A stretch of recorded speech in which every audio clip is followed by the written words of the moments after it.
Qué privilegio el poder estar junto a ustedes en esta mañana para compartir la palabra de Dios. Quiero que nos estemos ubicando, por favor, en el Evangelio según San Juan. Evangelio según San Juan, capítulo 6. Un pasaje hermoso, un pasaje muy edificante.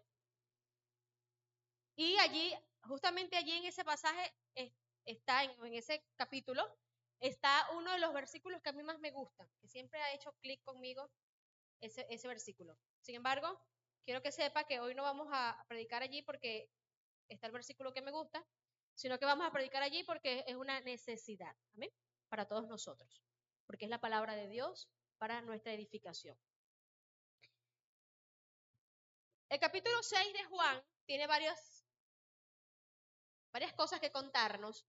Hoy vamos a basar la predicación en el versículo, a partir del versículo 25, puede ubicarse allí. Vamos a leer unos textos, luego vamos a hacer un recuento. 6:25. Leemos la palabra bajo la bendición del Padre, del Hijo y del Espíritu Santo. Jesús, el pan de vida. Cuando lo encontraron al otro lado del lago, le preguntaron: Rabí, ¿cuándo llegaste? Ciertamente les aseguro que ustedes me buscan no porque han visto señales, sino porque comieron pan hasta llenarse. Trabajen, pero no por la comida que es perecedera, sino por la que permanece para vida eterna, la cual les dará el Hijo del Hombre. Sobre este ha puesto Dios el Padre su sello de aprobación. ¿Qué tenemos que hacer para realizar las obras que Dios exige? Le preguntaron. Esta es la obra de Dios, que crean en aquel a quien Él envió, le respondió Jesús. ¿Y qué señal harás para que la veamos y te creamos? ¿Qué puedes hacer?, insistieron ellos. Nuestros antepasados comieron el maná en el desierto, como está escrito, pan del cielo les dio a comer. Ciertamente les aseguro que no fue Moisés el que les dio a ustedes el pan del cielo, afirmó Jesús. El que da el verdadero pan del cielo es mi Padre. El pan de Dios es el que baja del cielo y da vida al mundo. Señor, le pidieron, danos siempre ese pan. Amén. Después seguiremos leyendo. Para ubicarnos en contexto, esta escena está en un ambiente donde el día anterior Jesús había hecho el gran milagro de la multiplicación de los panes y los peces. ¿Lo recuerdan?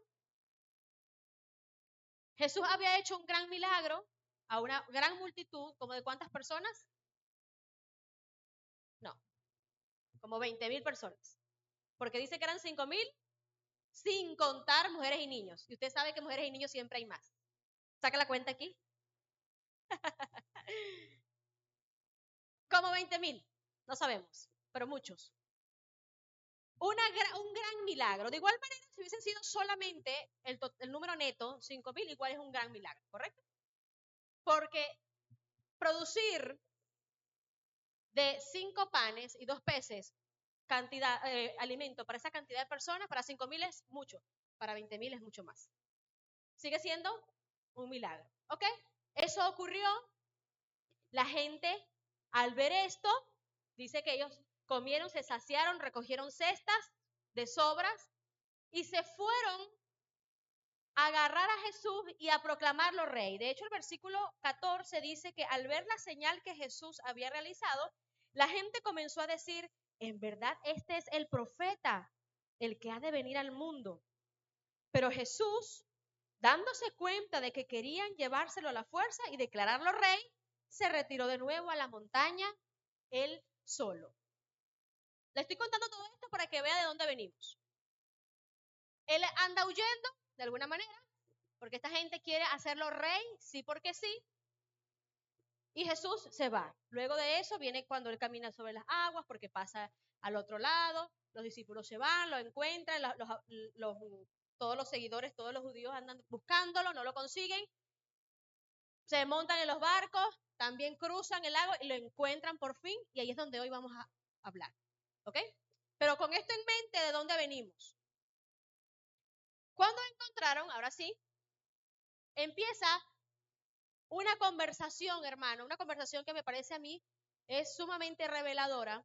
Y de hecho, de allí, solo de esa conversación vamos a extraer 12 actitudes que la gente o que el hombre, al hombre en general, tiene hacia Jesús o hacia Cristo. Actitudes del hombre hacia Cristo. Y hoy vamos a ver cómo se refleja en esta conversación o en este episodio estas dos actitudes. Y la idea de hoy, amados, es que nosotros primero nos evaluemos, por supuesto. Nos evaluemos si hemos sido uno de esos y conozcamos qué actitud comúnmente el hombre, el ser humano en general, tiene hacia Jesús. Y vemos cómo Jesús responde al respecto. Bien. Dice aquí que ellos le preguntaron, Rabí, ¿cuándo llegaste acá? Si usted leyó ahorita conmigo, se dio cuenta que él no responde a esa pregunta. ¿Qué responde él? Otra cosa. Él no le dice, bueno, yo me vine anoche porque ustedes me estaban persiguiendo y caminé sobre las aguas. Fue otro milagro. Y bueno, me encontré a los apóstoles. Él no dice nada de eso. Él va directamente al grano. Y el grano es, ciertamente les aseguro que ustedes me buscan no porque han visto señales. Hay una versión que dice, no porque han entendido las señales, porque sí habían visto. Recuerda que ellos vienen de la multiplicación de los panes. Sí habían visto milagros. Aquí lo que quiere decir es, porque han entendido las señales. O sea, ellos andaban buscando a Jesús no por haber visto y entendido eso, sino por una razón que es porque comieron pan hasta llenarse. Y de hecho esta es una de las razones, y siempre la hemos comentado, nunca dejamos de hacerlo, que una de las primeras razones por la cual una de las actitudes que el ser humano tiene hacia Cristo es esta, buscar a Jesús por un interés físico y temporal. ¿Sí? ¿Cuántos han oído enseñanzas sobre esto? Aquí a cada ratico lo decimos. Pero bueno, el texto también nos lo está dejando ver lo mismo, la misma situación. La primera actitud, entonces, es buscar a Jesús por interés físico. Hay personas, hermanos, que son como ellos, como estos personajes que tenemos acá, que ellos andan buscando a Jesús simplemente por una necesidad física en el momento. Aquí para ellos era el pan. Ellos venían de haber sido alimentados hasta saciarse después de haber tenido mucha hambre.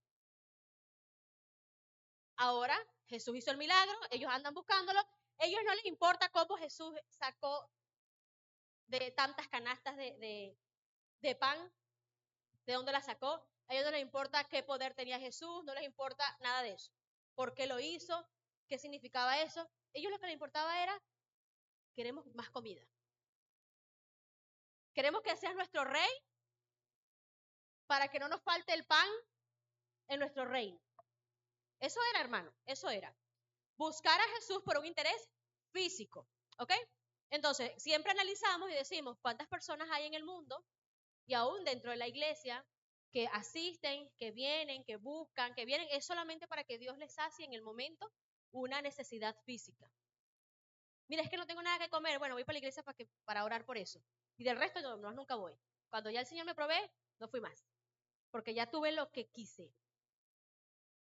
Y así como esa hay muchas más. Usted las sabe todas. Enfermedad, situaciones económicas, problemas familiares, todas esas cosas que ya se han hablado N cantidad de veces. Pero quiero que recordemos, hermanos, que una de las primeras actitudes que el ser humano tiene hacia el Señor es siempre buscar lo físico, las necesidades físicas. Ok, lo segundo es, dice, lo deja ver el versículo 27, dice, trabajen, pero no por la comida que es perecedera, sino por la que permanece para vida eterna, la cual les dará el Hijo del Hombre. Sobre este ha puesto Dios el Padre su sello de aprobación. Estas personas estaban trabajando, es decir, esforzándose Ellos recorrieron toda esa región esforzándose, gastando energía, pero para buscar ¿qué? La comida física. Entonces, aquí la segunda actitud es tener un esmero por lo terrenal. ¿Qué le está diciendo aquí el Señor? Trabajen, pero no por lo perecedero, por lo eterno. Es decir, por el pan que da vida, pero la eterna. No quiero decir con esto que nosotros nos vamos a quedar como los pajaritos recién nacidos que se quedan en el nido así, con el piquito abierto, esperando a que venga la mamá y le eche la comidita. No, porque es que la Biblia dice que yo no debo trabajar por la comida que es perecedera. Ya va, comprendamos contexto. Es decir, no impriman todo su esfuerzo, el propósito de su vida, las energías que tiene, no le imprima solamente como el único factor de algo que sea perecedero. Que tu enfoque o que tu prioridad sea buscar lo eterno. Porque al fin y al cabo podemos hacer mucho, hermano, y ojalá hagamos bastante en esta tierra y el Señor nos prospere y ojalá podamos vivir muchos años. Pero como siempre les digo, por más que hagamos, por más que logremos, por más que comamos, en algún momento eso se va a acabar. ¿Qué va a permanecer para siempre? El alma, ¿verdad? El espíritu. Después que nosotros partamos, ¿qué permanece para siempre? El Señor, su palabra. Entonces, cuando el Señor nos dice, no acumulen tesoros en la tierra, porque aquí se van a dañar, acumulen tesoros en el cielo, está diciendo exactamente lo mismo. Acá. Es que tu esfuerzo, mi amado hermano, mi amada hermana, mi amado amigo, que hoy estás con nosotros, que el propósito de tu vida no sea andar persiguiendo solamente lo perecedero, porque eso se va a acabar. Que el esfuerzo o la razón de tu existir sea buscar lo eterno. Porque por eso estamos en esta tierra, para conocer al Dios que nos va a dar la vida eterna después de la muerte, para cumplir su propósito. Entonces vemos que, en primer lugar, hay mucha gente buscando a Jesús por interés físico. Hay otros que simplemente lo ignoran porque andan buscando o esforzándose, esmerándose en lo terrenal. Hay gente que no le importa nada que tenga que ver con Jesús, con Cristo, el Evangelio, nada de eso. Lo mío es trabajar, hacer plata, ser famoso, eso es lo mío. Y es lo que estamos entonces viendo que el Señor les dice a ellos. No se esmeren tanto en eso. ¿Cuántas personas hay así allá afuera? Muchísimas. Muchísimas. Que dejan a un lado al Señor Jesús, lo ignoran porque lo más importante es lo de hoy, la comida, el dinero. Y bueno, así tantas cosas que igual tiene su ventaja en el momento, pero después igual va a perecer. Ojo, no estoy diciendo no trabaje, no se esfuerce, no es lo que está diciendo el texto. Estoy diciendo es su enfoque de vida no debe ser ese. ¿Por qué? Porque al fin y al cabo Dios nos va a proveer. Al fin y al cabo Dios nos va a dar el alimento diario. Eso está en la palabra y eso lo vivimos. Al fin y al cabo Dios nos sustenta. Y el jueves hablábamos que últimamente hay una ola donde la iglesia de Cristo anda queriendo siempre encajar y buscar los estratos que este mundo ofrece. Entonces ahora los cristianos, en vez de dedicarse a lo que el Señor les mandó, andan buscando dónde encajar tomando por posesión, por ejemplo, de los ministerios, de los gobiernos, de las artes, en todos lados, gobernando el mundo, descuidando lo que realmente Dios nos mandó a hacer, queriendo alcanzar metas terrenales. Y yo les comentaba el jueves y les decía, hermanos, si el Señor le plació colocarte a trabajar en tal lugar, en un ministerio, en algo donde estés en eminencia, bueno, gloria a Dios, sea una luz allí. Pero que tu enfoque de vida no sea ser el famoso y estar allá arriba, porque eso de qué va a servir. ¿Me explico? Que el enfoque de vida tuyo no sea ese. Si pasa, gloria a Dios. Pero no vas a desgastar tu vida persiguiendo sueños terrenales. Persiguiendo sueños que igual eso no va. Entonces aquí siempre yo tengo que decir eso y aclarar porque hay gente que no lo va a entender completo. Hermano, estudie, trabaje, esfuércese, pero su meta siempre va a ser buscar las cosas de Dios primero. ¿Ok? Bien.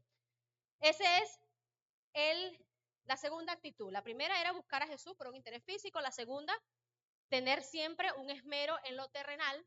¿Ok?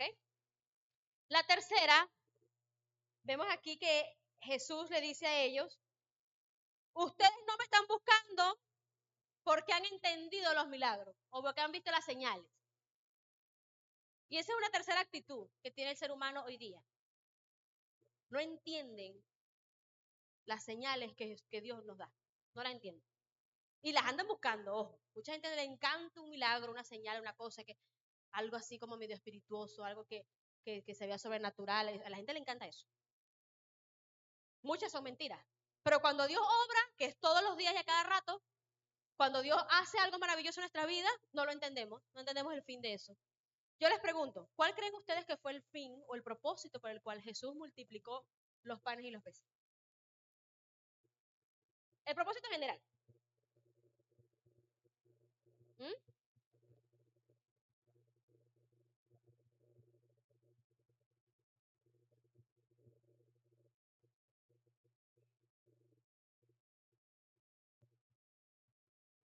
Ajá, muy bien. Excelente. Dejarles claro que Él es el proveedor, que Él puede saciar todas las necesidades, por supuesto que sí. Y por encima de eso, que Él es Dios, que Él es el Todopoderoso. Eso principalmente. Debajo de esa respuesta caben todas las demás. Que Él era Dios. Ahora, Él hizo esa señal, ellos no lo están entendiendo. Jesús le está diciendo, ustedes están aquí, no entendieron nada. Vieron el milagro, pero no lo entendieron. ¿Cuántas veces nos pasa eso a nosotros? Vemos el obrar de Dios. Eso le clamamos y le pedimos y Dios hace. Y no lo entendimos nunca. No entendimos que Dios hizo eso para revelarnos su gloria, para confirmar muchas cosas, para manifestarse en nuestras vidas, para ser glorificado Él, para hacernos entender que Él es la fuente de verdad, la fuente de salvación, para hacernos entender que sin Él nada somos, nada podemos. O sea, ejemplo. Todos los días el Señor hace, amados, todos los días el Señor hace señales, de cualquier manera. Pero qué triste es cuando una persona ve la obra de Dios todos los días y nunca la entiende. Qué triste es eso, ¿verdad? Que Dios le habla de todas las maneras posibles. Mire, es que lo protege, le hace cosas, el Señor lo sana, el Señor le manda personas. Y esa gente nunca entiende que es el Señor obrando allí para que Él se dé cuenta que Él es el Salvador y que hay que buscar de su presencia. Entonces, esta tercera actitud es muy triste porque Dios se manifiesta, pero la gente no lo entiende. Los de afuera, los de adentro tampoco muchas veces. A veces no lo entendemos nosotros. Entonces, hemos visto ya hasta ahora, ¿cuántas actitudes? 3. Usted analiza si usted ha sido una de esas, porque una persona puede tener una actitud o puede tener las 12. Puede ser. ¿Qué sigue diciendo aquí el texto? El versículo 28.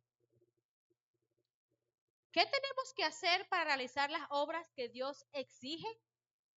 Esta gente mientras más hablaba, hermano, perdónenme la expresión, por favor. Bueno, vamos a decirlo bonito, más se equivocaba. Ya usted se imagina lo que iba a decir, ¿verdad? Mientras más hablaba, más se equivocaba. Versículo 28 dice que ellos entonces tenían una actitud, aquí vemos la cuarta actitud, y es pensar que las obras pueden salvarlos. ¿Qué están haciendo ellos? Están pidiéndole a Jesús la lista de requisitos de obras para hacerlas, para poder entonces cumplir con Dios. Y esto es una creencia que el mundo tiene y que tendrá, porque eso no se va a acabar hasta que Cristo venga.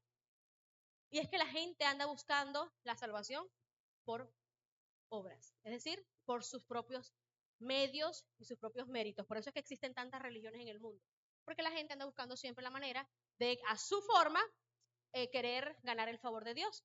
Y eso es lo que ellos estaban haciendo aquí. Dinos cuál es la lista, qué es lo que Dios exige. Y lo peor de todo es que ellos se sentían en la capacidad de cumplirlo.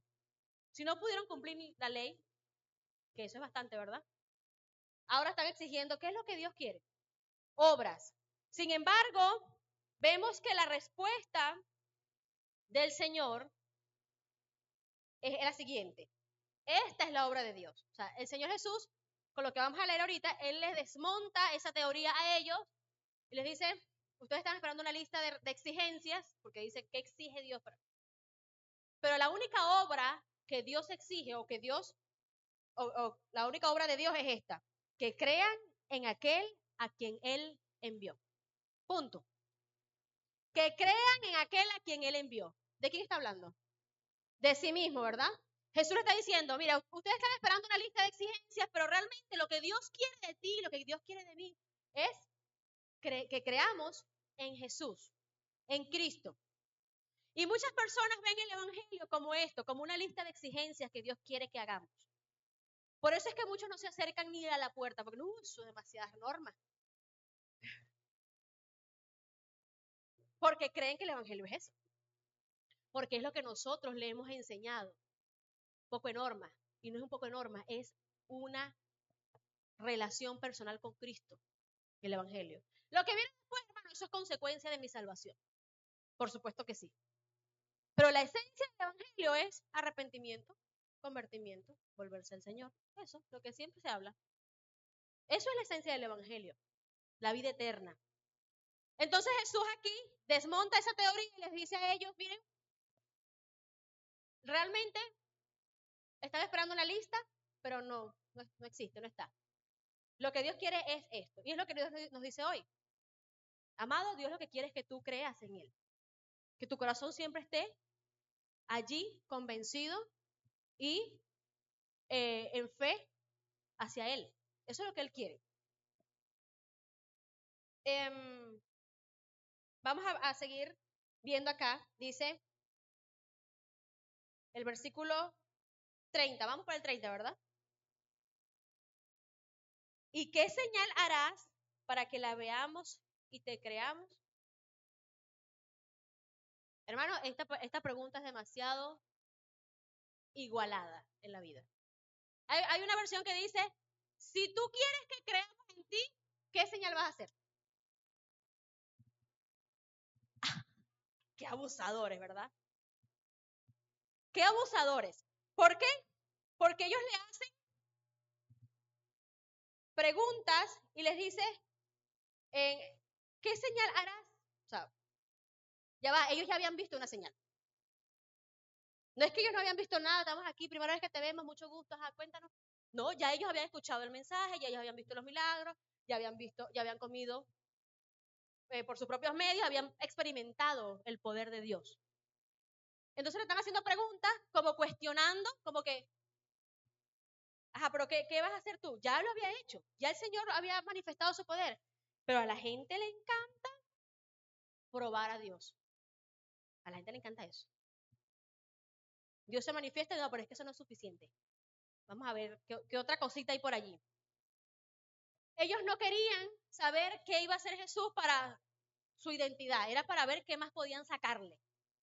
De hecho, esto nos lleva,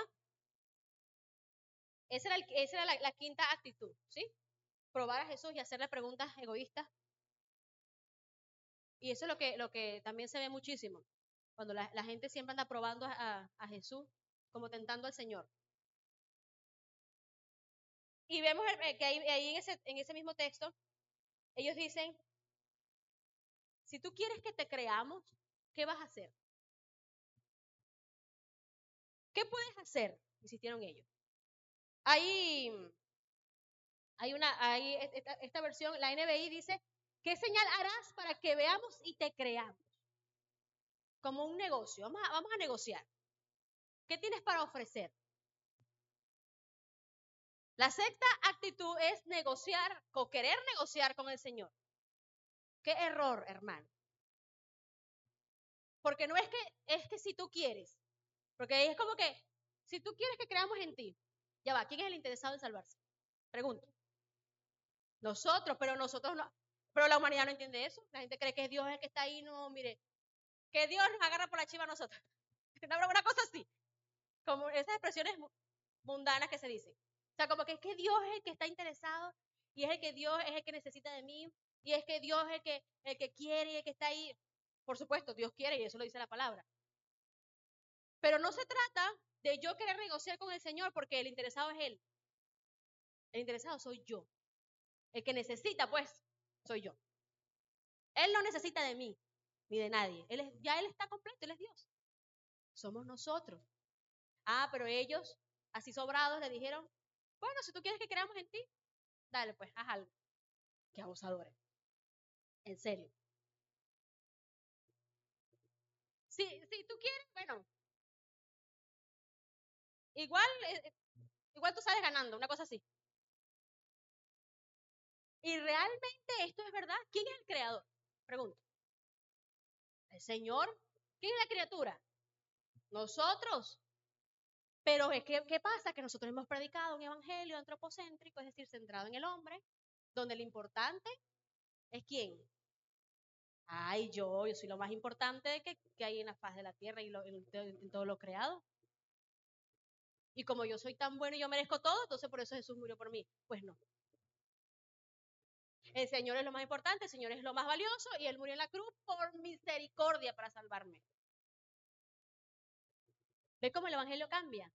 Entonces nosotros estamos acostumbrándonos, como iglesia de Cristo en general, a llevar un mensaje, un evangelio así, negociando. Y le decimos a la gente, ven al evangelio, ven a la iglesia, te invito, para que tú veas que el Señor te va a sanar eso. Y si no lo sana, hermano, haz un negocio, eso es un negocio. Bueno, yo voy a la iglesia para que Dios me sane. Ay, si no te sane, si no es su voluntad. Ah, no, no vuelvo más. Sí, yo sé, esa es la actitud de esta gente. ¿Qué vas a hacer por mí? ¿Qué milagro me vas a hacer? Si lo haces, yo creo en ti. ¿Ve cómo cambia el concepto de las cosas? Cuando nos acercamos al Señor, porque creemos que Él es una bolita mágica que es para hacer cumplir deseos. Entonces hay personas que hacen eso. No, bueno, sí, yo voy a la iglesia, yo voy a buscar a Dios, si Él me hace esto. Es que si Él como que, ay, pero es que yo digo, ¿cuánta arrogancia puede haber en el corazón de una persona para pensar de que Dios es el que se va a doblegar y se va a rebajar? Ya lo hizo. Ya él se humilló hasta lo sumo, de hecho, de la cruz. ¿Ya está listo? ¿Ya lo hizo? Ahora, ¿qué tenemos que hacer nosotros? Humillarnos. Y nosotros buscar al Señor. No pretendamos querer negociar con Dios como que si es que nosotros lo tenemos y lo sabemos todo y Él es el que necesita de mí. No. No es así, amados. Y entonces, esta es una actitud muy común que ocurre en el mundo, pero que ocurre también aquí adentro en la iglesia de Cristo. Porque estamos aquí pensando que yo puedo negociar con Dios y Dios va a hacer lo que yo quiero que Él haga. Entonces, reflexionemos en ello. Digamos, ¿por qué versículo? Ustedes me van guiando, ¿por qué? Ok, el 30. ¿Qué puedes hacer? Insistieron ellos. Y mire lo que viene, mire la siguiente actitud. Es que como les digo, cada vez que hablan, más se equivocan. Nuestros antepasados comieron el maná en el desierto, como está escrito. Pan del cielo nos dio a comer. Hay una versión que es más explícita, donde ellos están inmediatamente citando, el propósito de ellos es citar que Moisés le dio pan del cielo, ¿sí? Que fue Moisés quien les dio el pan del cielo. De hecho, ¿cómo lo sabemos también por esta versión? Porque allí dice que él le aclara que no fue Moisés. Entonces, aquí vemos varias cosas. En primer lugar, una de las actitudes es que ellos empiezan a comparar a Jesús con Moisés. Ellos le están retando y le están diciendo, bueno, ¿qué vas a hacer tú? ¿Qué milagro sabes hacer? ¿Hasta dónde llega tu poder? Porque déjame decirte que Moisés nos dio pan del cielo a nuestros antepasados. 40 años a todos. Tú nos diste fueron a 20,000 nada más, un ratico. Ajá. Va ganando Moisés la subasta. ¿Quién da más? Tú nos diste solamente a 20,000 un ratico. Moisés nos dio por 40 años a todos. ¿Quién da más? Hermano, eso es lo que está pasando aquí. Ellos están probando y están comparando, mejor dicho, comparando a Jesús con Moisés. Hermano, y a Jesús no se le puede comparar con nada ni con nadie, porque Él es incomparable. ¿Qué actitud vemos aquí? Que no podemos comparar a Jesús con nadie, con ningún hombre, con ningún ídolo, con ningún personaje, con ninguna religión, con nada. Y eso es lo que hace la gente afuera. Comparar a Jesús ¿con quién? Dígame usted un ídolo. Un hombre que haya existido, un gran líder con José Gregorio Hernández, ¿con quién más? Con Mahoma, con Buda, con un poco de personajes y meten a Jesús en la misma bandeja dentro de los grandes líderes religiosos del mundo. Hermano, eso es una herejía, porque Jesús no se puede comparar con nadie. Ojo, aquí estaban ellos comparando a Jesús con Moisés. ¿Quién fue Moisés? Un gran hombre del Señor, un siervo de Dios, el hombre más manso de la tierra, un hombre, un profeta, ok, Dios lo usó, chévere. Pero por encima de eso está el Señor. Él mismo lo dijo, yo estoy primero que Moisés. Yo estoy por encima. Cuando vemos a Jesús como un personaje más de la historia universal, como un gran hombre que dio grandes enseñanzas, hizo cosas muy buenas, hermano, ahí estamos fritos. Porque no es así. Porque a Jesús no podemos compararlo con otra religión más, con otro personaje, con algo. No podemos. No, es más, no debemos. Es una herejía. Porque Jesús es Dios. Entonces ellos estaban aquí primero comparando, ¿ok? En segundo lugar, ellos con respecto a lo que están citando, dice que ellos dicen, nuestros antepasados comieron el maná en el desierto como está escrito. Y su Biblia va a tener 2 comillas citando un texto, citando un pasaje. Pan del cielo les dio a comer. Ajá.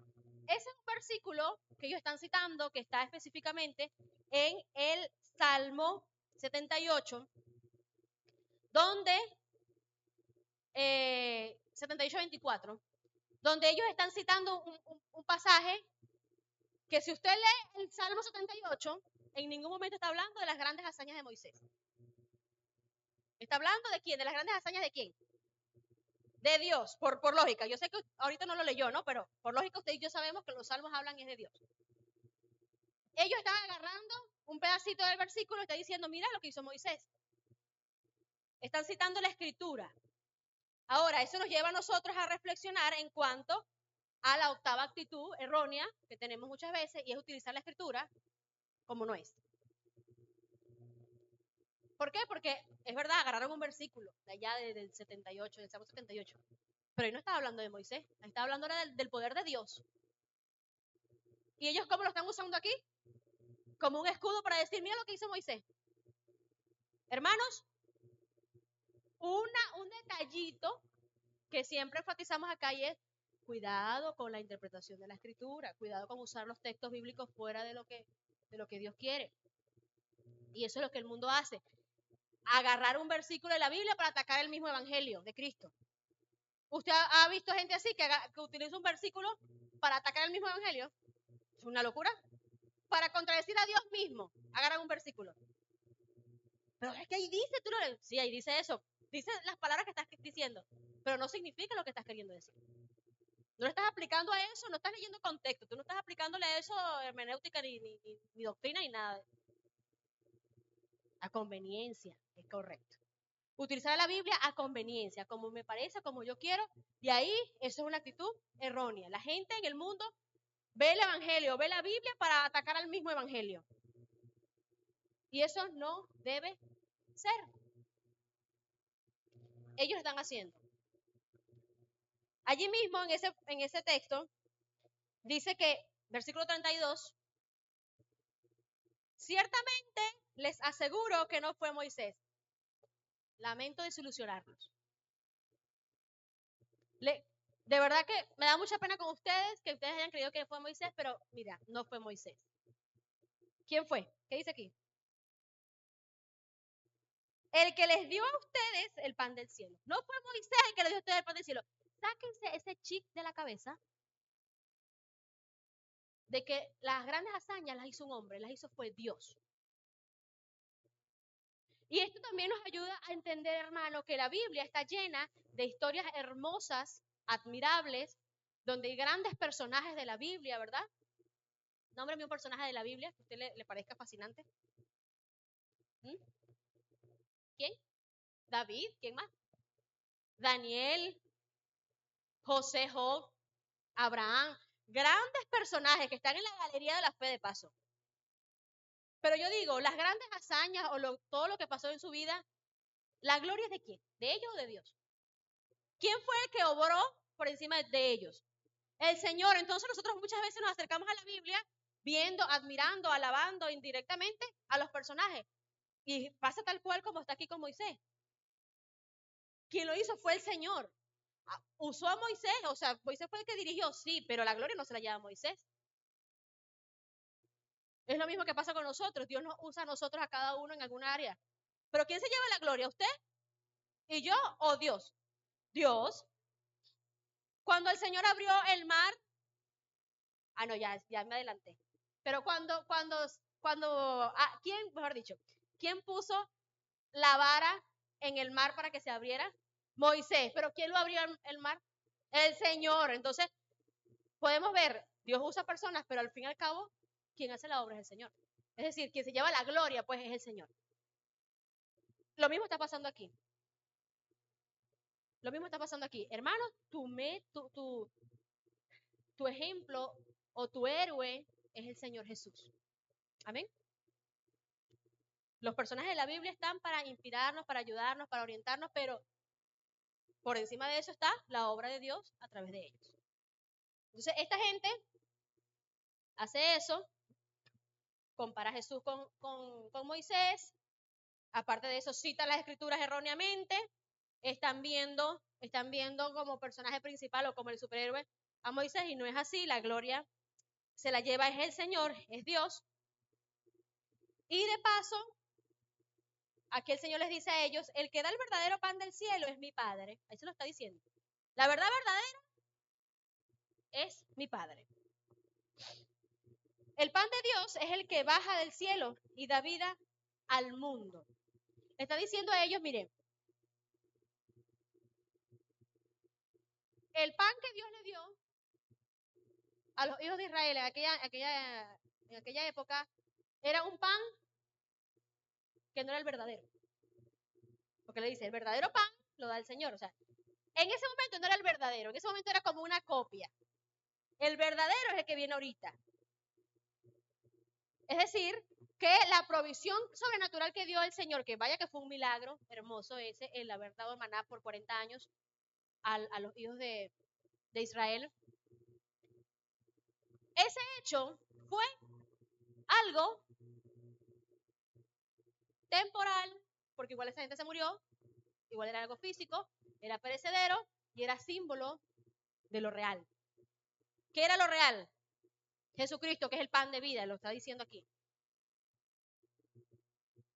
Entonces, hermanos, vemos que muchas veces hay cosas que lo vemos tan maravillosas y son maravillosas en sí, pero que realmente eso está apuntando hacia otra cosa aún más grande y nos quedamos con la copia, no con lo original. Ellos le dijeron, Señor, le pidieron, danos siempre ese pan. Esta gente son tremendas, ¿verdad? Porque ellos todavía no han creído en el Señor, pero ellos están ahí de pedigüeño. La cosa es que ellos todavía ni siquiera están entendiendo que Jesús le está hablando espiritualmente. O sea, ellos todavía creen que Jesús le está diciendo, mira, el pueblo de Israel comió un pan por 40 años, ahora les voy a dar el verdadero. Ellos dijeron, debe ser Bimbo mínimo. Pan Bimbo mínimo. Tiene que ser una cosa, o pan de jamón, algo espectacular. Ellos se están imaginando algo así, hermano. Si esa era la copia, ¿cómo será el verdadero? No, eso tiene que ser una cosa del más allá. Ellos siguen pensando en algo así. ¿Y qué hicieron ellos? No creemos en ti todavía, pero dale pues, dame. Y ahí es donde se pega la otra actitud, que es la gente que lo que hace es puro pedirle a Dios y más nada. No cree en Él, mira, no le importa nada, no agrada al Señor, pero le encanta estar puro pidiendo. Señor, y dame, y dame, y dame, y te pido, y te pido, y te pido. Y nunca agradecen, nunca agradan al Señor, nunca lo alaban, nunca lo adoran, nada de eso. Solo pedir. Ellos no habían creído en el Señor. pero no importa. Yo quiero que tú me des. Y así hay gente, así el hombre, en general, el ser humano, se comporta con el Señor Jesús. No creen en Jesús, pero quieren lo que Jesús le puede dar. Los beneficios, dame. Entonces, decíamos en el culto pasado que, que eso es como cuando nuestros hijos nos ven como un cajero automático. Solamente como un botón para que saque el billete. Así. Más o menos así se debe sentir Dios. Nunca ore. Cuando va a orar es para pedirme. Ojo, Dios nos dice, pidan que yo no me canso de escuchar, pero ajá. Pero también nos dice otras cosas. Que seamos agradecidos, ¿ok? Que tengamos una vida para Él. Solamente puro pedir, y no doy, es decir, y no le ofrezco nada, no me rindo ante Él, no le obedezco. Así tampoco, ¿verdad? Entonces, esta actitud es pedir y esperar de Él sin darle nada. Solo esperando recibir todo de Él y yo no le doy nada al Señor. Qué triste eso. Dice aquí, Señor, le pidieron, danos, ay, de paso, ajá. No, danos otra vez, no, danos siempre. ¡Ah! No, se pasan. Mire, que no nos falte. Nada, que no nos, mire, que ese pan esté ahí, ese pan de jamón siempre esté ahí calientico, si es con queso crema mejor, que no nos falte nunca, Señor. Hermano, así somos. Y vemos a esta gente como terrible, pero nosotros, también somos así nosotros. No me comprometo contigo, Señor, no, yo no te doy nada, pero dame tú siempre a mí. Siempre, siempre.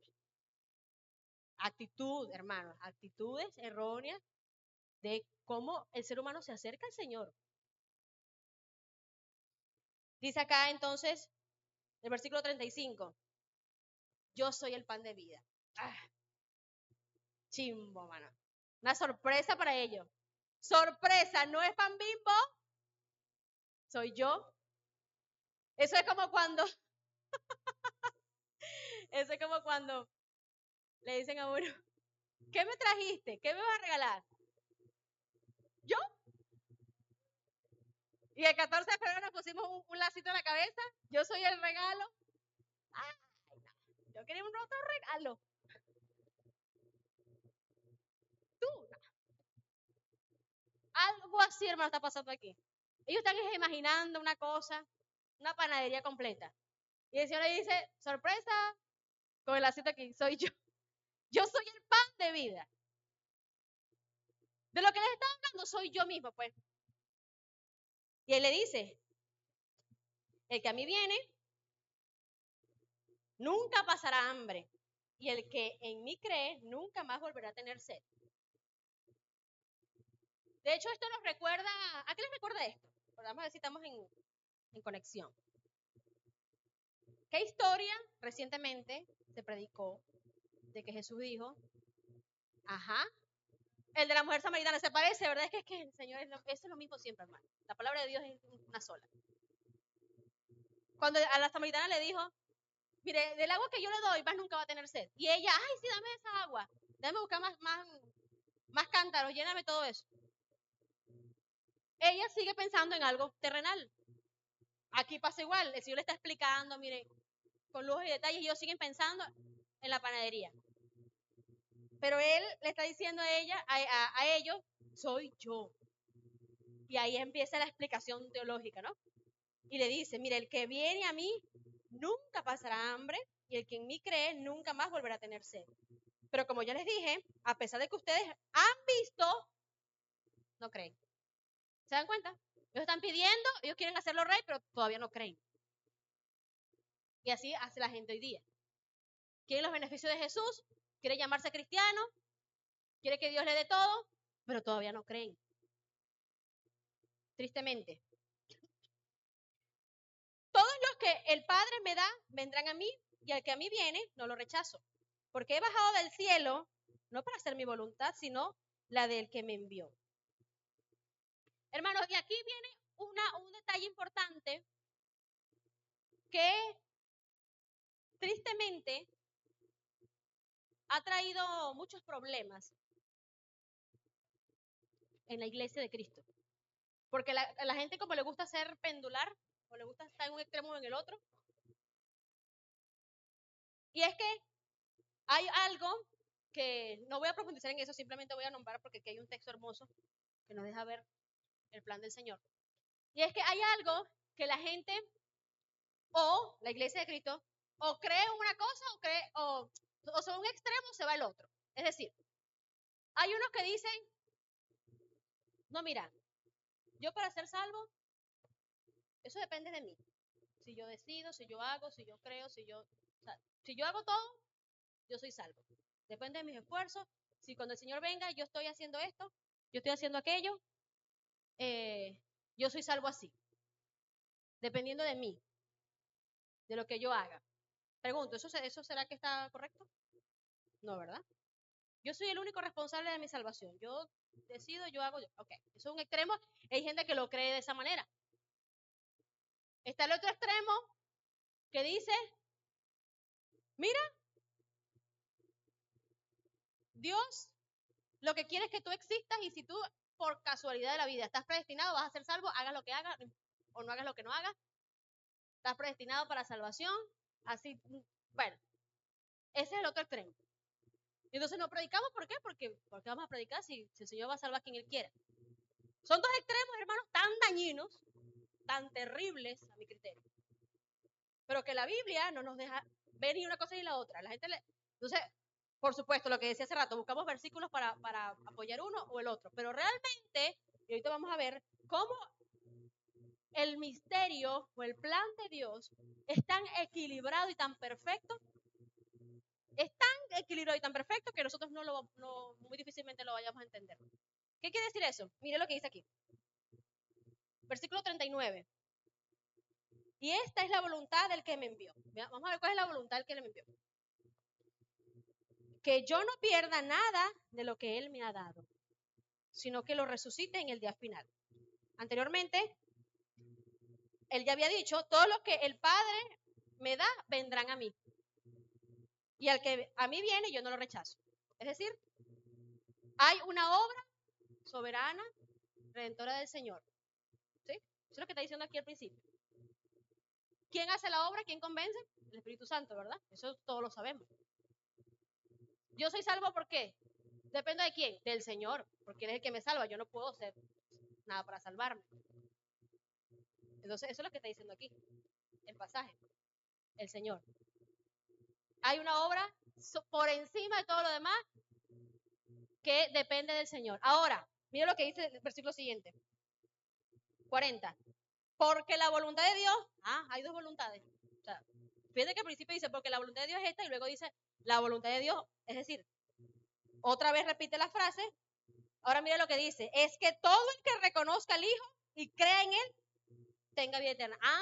O sea que hay una responsabilidad en el hombre. Entonces, ese pedacito tremendo, cuando nosotros como cristianos logramos comprender, que es difícil, pero por lo menos que lo sepamos, que la soberanía de Dios y la responsabilidad del hombre son dos cosas que humanamente eso no pega. Humanamente eso no es difícil.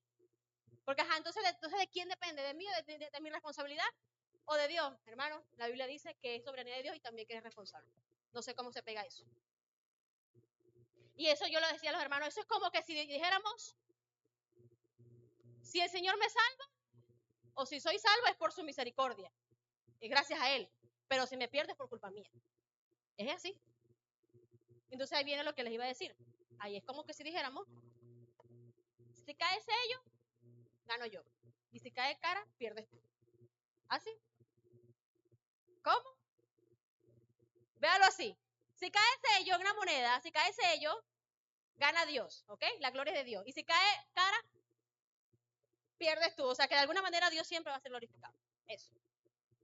Si tú eres salvo, la gloria es del Señor. Pero si no, bueno, las personas que no sean salvas o las personas que no no se arrepientan, la culpa es de la persona. El culpable nunca va a ser Dios, va a ser la persona. Repito, ¿cómo se pega eso? El Señor lo hace. El Señor lo sabe, ese es un misterio, pero es lo que está en la Biblia. Es lo que está diciendo aquí el texto. El que viene a mí es porque mi Padre me lo dio, me lo está dando. Es decir, hay una obra maravillosa del Señor, una obra soberana de Dios. Pero dice, pero el que sepa que el que cree en mí es el que va a tener la vida eterna. Entonces hay una obra responsable. ¿Sí me explico? Entonces, hermanos, no le busque la quinta pata al gato. Crea que si usted es salvo es por la obra del Señor. Y si no lo es, crea que es por culpa suya. Así que arrepiéntese de su pecado. En serio, porque es que no hay otra opción, no hay otra opción. No podemos andar inventando otra cosa, hermano. Eso es lo que la Biblia nos enseña. Entonces, dice el versículo 41, que nos lleva a la décima actitud, es que entonces los judíos comenzaron a murmurar contra él. ¿Por qué murmuraron? Porque Jesús dijo, yo soy el pan que bajó del cielo. Esta frase a ellos les pegó, les molestó muchísimo y empezaron a murmurar. A ver, analicemos esto ahora. Ellos están murmurando así como el pueblo de Israel murmuró después que el Señor les dio el maná, comenzando por ahí. ¿Sí? El Señor les proveyó el alimento y ellos estaban murmurando después. Ajá. Aquí pasa igual, el Señor nos proveyó al pan de vida que es Jesucristo y ellos están murmurando. Ahora, ¿pero por qué están murmurando? Dos motivos. Primero, porque Jesús dijo, yo soy el pan. Y ya sabemos que ellos no querían un pan humano. Ellos querían era un pan comestible, de trigo. Comenzando por ahí. No, Jesús no es lo que yo esperaba. O lo que yo quería no fue lo que me vino. Eso. Segundo lugar, porque Jesús dijo, ahí lo dice, yo bajé del cielo. Es decir, Jesús está colocando en la misma posición o al igual que Dios. Estoy murmurando porque no me parece que Jesús sea Dios. Eso es lo que está pasando acá. No estoy de acuerdo con que no sea el pan que yo esperaba. Y de paso estás diciendo que eres Dios o que vienes del cielo, es decir, que eres Dios. Eso causó murmuración. Y eso es lo que causa murmuración hoy día. Y por eso es que es una de las actitudes que estamos hoy evaluando, ya sea que la tengamos nosotros u otras personas, cuando no nos parece, no queremos ver a Jesús como Dios. No, yo prefiero ver a Jesús como un gran hombre de la historia universal. Que sea Dios, no, eso es mucha responsabilidad, porque después si es Dios y yo no creí, no, yo prefiero pensar que Jesús es tal cosa, no que sea Dios. Actitudes erróneas, hermanos. O que Jesús no es lo que yo esperaba, yo quería era esto y aquello, yo pensé que Jesús me iba a consentir en todo lo que yo, pero no fue así. Entonces mucha gente termina hablando del evangelio, ay no, yo no voy más para esta iglesia, porque yo fui que porque iban a orar por mí, ¿no? Y oraron y no me curé. O porque yo fui, igualito no me dieron comida, como que si eso es el propósito por el cual estamos aquí. Así estaba esta gente, buscando ese propósito. No, yo no fui porque es que a mí no me hicieron tal cosa. No es lo que yo esperaba, no me visitaron. Y se van al mundo, hermano, por una cosa como esa. Así hay. Dice aquí, estamos en el 41, 42. Y se decían, ¿acaso no es este Jesús el hijo de José? ¿No conocemos a su padre y a su madre? Ah, ya va, espérate un momentico. ¿Tú querías hacerlo rey? ¿Tú querías que él le diera comida todos los días? Y ahora que él se está diciendo, no, mire, no es esa comida, soy yo. Ahora no, ¿qué excusa meto? Esa familia, esta no es la familia pero ya ellos sabían de dónde venía. Ya ellos sabían quiénes eran sus familiares. Pero ahora andamos buscando cualquier excusa para no, o para rechazarlo, más no, es que no me cuadra, es que ese es hijo de fulano. ¿Y qué importa que sea hijo de fulano? Ahí me predicó fulanito de tal, pero ese hijo, mire, el papá ¿Qué importa si el Señor hizo la obra en esa persona? ¿Qué? Entonces la gente anda rechazando el evangelio con actitudes erróneas hacia Cristo, porque no, es que fulano viene de tal lugar, ese viene de Caña de Azúcar, la gente de Caña de Azúcar. A mí me gusta que me prediquen la gente de... ese pastor tiene un adolescente estando aquí. Desde que era un adolescente está aquí. A mí me gusta que me pastoreen Cash Luna, una gente así internacional. La gente anda buscando mucho eso, hermano. Y de hecho, el mismo Señor Jesús había dicho, es que no hay profeta en su propia tierra. O sea, a él lo estaban rechazando por quién él era, quién era su familia, de dónde venía. Pero eso no es lo que determina una persona. Quien determina una persona es la obra de Dios en su vida. Pero hay gente que anda rechazando el evangelio y con actitudes erróneas hacia el evangelio por cosas tan triviales como esta, como que no sé, ¿qué va a estar sabiendo eso si ese es de aquí mismo de Caña de Azúcar? O cualquier cosa. La gente inventa cualquier cosa, cualquier excusa trivial, así, superficial. No vale, pero es que Jesús nació en un pesebre. Si Jesús de repente hubiese nacido en una canasta de oro, una cosa, en un castillo, es digno de un rey, pero en un pesebre. Y en Belén, un sitio así. Razones superficiales, pero que al fin y al cabo la gente utiliza cualquier excusa para rechazar a Jesús. Así es la gente. Así somos muchas veces nosotros también. Dice acá, el versículo 43 en adelante, el Señor les predica a ellos y les vuelve a decir lo mismo, de que Él es el pan, que los va a resucitar, que la salvación es algo que lo hace el Señor. Y bueno, toda esa parte es como que más de lo que ya hemos hablado, no lo voy a volver a leer. Pero quiero que veamos el versículo 51, ahí sí vamos a continuar. Dice, yo soy el pan vivo que bajó del cielo. Si alguno come de este pan, vivirá para siempre. Pero este pan es mi carne, que daré para que el mundo viva. Y aquí el Señor está está prediciendo, de alguna manera, el sacrificio que va a hacer en la cruz del Calvario. Él les está enseñando de antemano, diciéndole, esto toma sentido, esto de que yo soy el pan, es porque ustedes tienen que comer mi carne. Ahora, eso es una figura literaria que él está utilizando, no porque sea algo literalmente que yo voy a agarrar, mira, voy a agarrar un cuchillo. No, es algo figurativo, ¿ok? Dando a entender un mensaje y es, mi carne va a ser sacrificada en la cruz. Y gracias a eso, a que ustedes acepten ese sacrificio, es que yo le voy a dar vida al mundo. Eso es como que el sentido, ¿no? Ustedes y yo lo entendemos claramente, pero ellos no lo entendían. Entonces, esto está dejando entrever que él está anticipando su sacrificio. No está hablando específicamente de la cena del Señor. De repente ahí vemos que, bueno, que come mi carne, como la cena del Señor. Todavía la cena del Señor no había sido instituida como tal. La cena del Señor se instituyó posterior al sacrificio. Ahora, esto está anticipando al sacrificio. ¿Sí? Entonces, como que no nos vayamos tan allá todavía si todavía no ocurrió el sacrificio en este punto. Aquí está anticipando es lo que el Señor iba a hacer en la cruz. Era dar su vida, dar su carne, entregarse para darnos vida a nosotros. ¿Para qué? Para que ese pan, es decir, Jesús como el pan de vida, nos dé el alimento para vivir eternamente. Es eso. Eso es lo que está diciendo acá. Dice entonces, él siguió predicándoles, hermanos, predicándoles lo mismo que ya les he dicho, con otras palabras, con otros ejemplos, pero básicamente lo mismo. Y luego vemos, vamos a ubicarnos en el versículo 60, dice que al escucharlo, muchos de sus discípulos exclamaron, esta enseñanza es muy difícil. ¿Quién puede aceptarla? Hermano, y esta expresión es algo que se ve todos los días. El evangelio es difícil. ¿A quién le gusta que le digan que tiene que arrepentirse de sus pecados para poder ser salvo? ¿A nadie?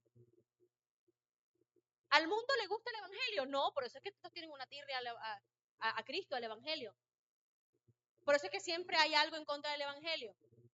Porque ¿quién puede aceptar eso? ¿Quién lo acepta? ¿A quién le gusta? ¿A Hollywood le gusta el evangelio? Pregunto. Eso es absurdo, hermano.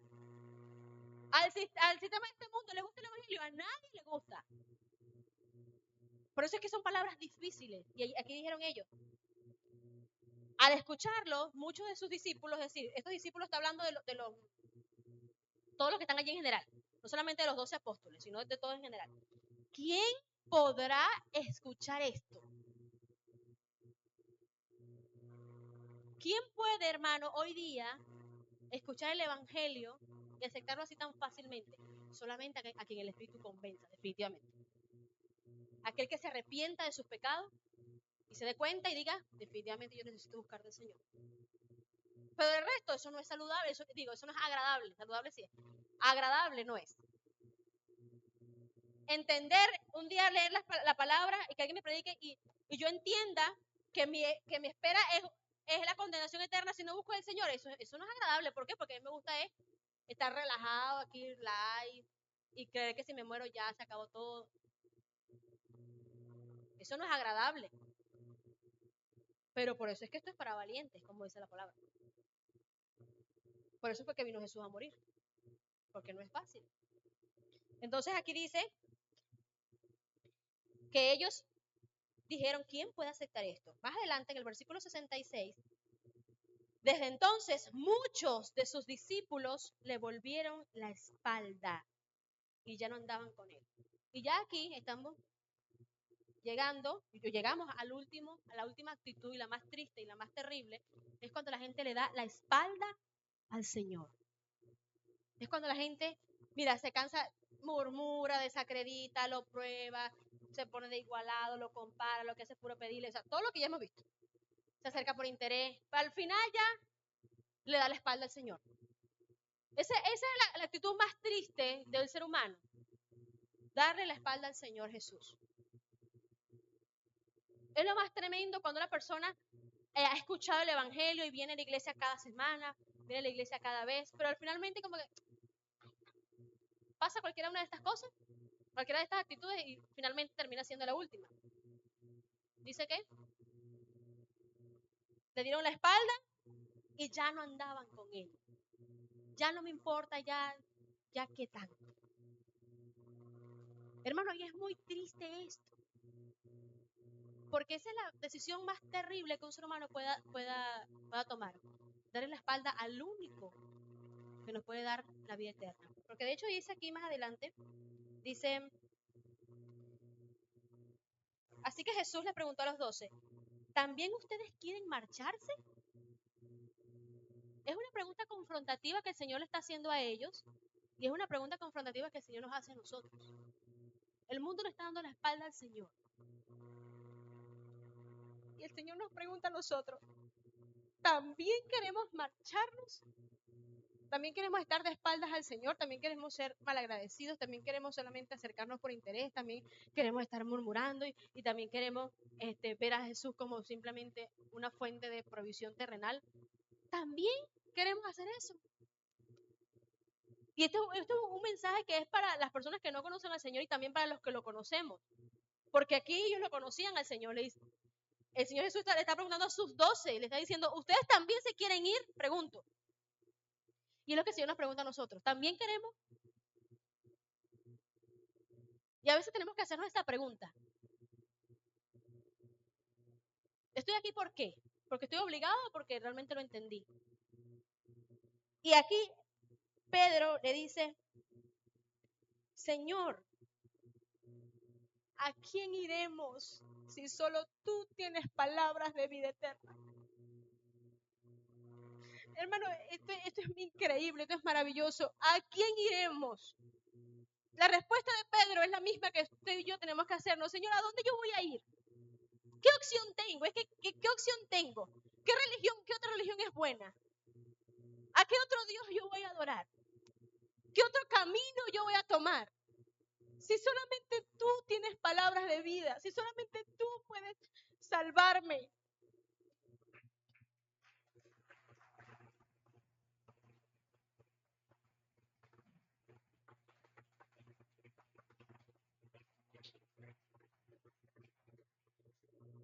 Hermano, es algo que tenemos que preguntarnos y tenemos que siempre reflexionar.